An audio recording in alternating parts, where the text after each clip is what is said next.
Hello and welcome to World in 5. The Reserve Bank of Zimbabwe will begin distributing the new Zimbabwe gold banknotes and coins to commercial banks today.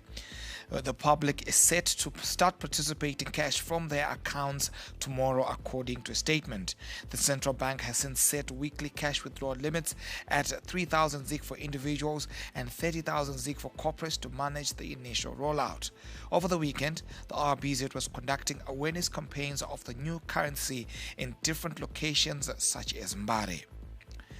The Students and Youth Working on Reproductive Health Action Team is working with the government through its guidance and counseling training as suicide cases spike in Zimbabwe. The lobby group has been conducting the trainings with teachers and other Ministry of Primary Education stakeholders who are custodians of students in schools. The lobby group noted training teachers was a critical strategy as this equips them with necessary skills to deal with young people who face a myriad of challenges such as depression, suicide, substance and drug abuse, as well as an increase in new infection of HIV. Implementing government efforts in attaining the National Development Strategy 1, that is mainly looking at the health and well-being of young people and children. So through the training of guidance and counseling teachers, what aims to capacitate them with adequate skills and information to identify young people that are faced with abuse and also be in a better position to safeguard those young people that are in their custody whilst they are in schools. Through the training of guidance and counseling teachers, we hope that as the custodians of the children when they are in school, guidance and counseling teachers can be able to offer psychosocial support services. Zimbabwe of late has been witnessing a rising trend in suicide cases among young people, with the World Health Education noting depression was among the key driving factors.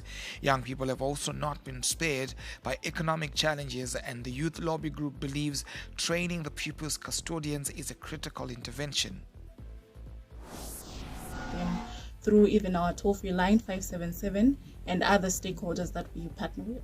After the training of these guidance and counseling teachers, we hope to be able to establish safe spaces in schools that we can work together with the guidance and counseling teachers to ensure that young people are continually reminded of their rights and the availability of services and service providers that can also further safeguard them from further harm, be it from their families, be it in the community, even in schools.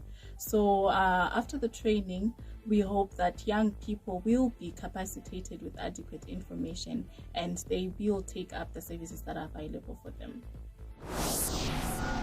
6 miners were among the 16 accident victims who died in an accident that occurred in Beatrice along the Harare-Masvingo highway on Friday.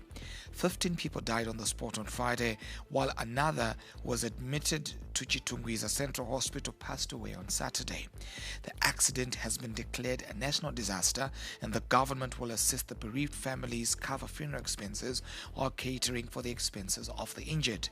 Government ministers, including Transport Minister Felix Mona, visited the scene yesterday and also attended a memorial service for the victims at Chivo Hospital. The accident occurred when a Mercedes-Benz Sprinter commuter omnibus carrying 44 passengers, who were all members of the Angels Family Apostolic Church, collided head-on with a haulage truck. The police released the names of the deceased miners.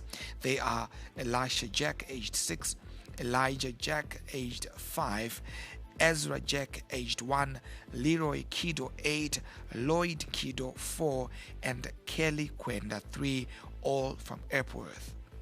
Last year, Zimbabwe introduced mandatory speed limiters on trucks and buses to curb road traffic accidents, but operators in the country say more still needs to be done. A total of 25 companies were given the green light by the Standards Association of Zimbabwe to install the devices on public service vehicles. Appearing on ZTN Pumps the Mint earlier last Friday, Last Kabudura, the chief executive of one of the firms, highlighted challenges with the implementation of the statutory instrument. To say the truth, to call a spade, I would think that there's a little bit of a problem there, because despite the fact that the SI is very clear on what needs to be done, The problem is enforcement. Now, I can tell you from my experience that as we are doing the installation, I can guarantee you that we are one of the honest installers in the field. When we go, we have got customers who say, just give me a certificate and you don't need to fit a device. Maybe just make it $100 or something like that. We have made it clear that we better lose the money. So now you find out that in terms of compliance, it has been a very difficult journey because nobody's really enforcing. Now the police, how do they enforce when a vehicle is taken to VID? They have to drive the vehicle to see if it's getting to 100 kilometers per hour. Can you do that in CBD? You can't. So they rely on the certificate that is generated by me as an installer. So if I'm not honest, the problem is now it's a disaster because they are trusting us. So perhaps something that needs to be audited, looked at closely so that the system will work better. It's a bit of a problem. And that's a wrap on World in 5.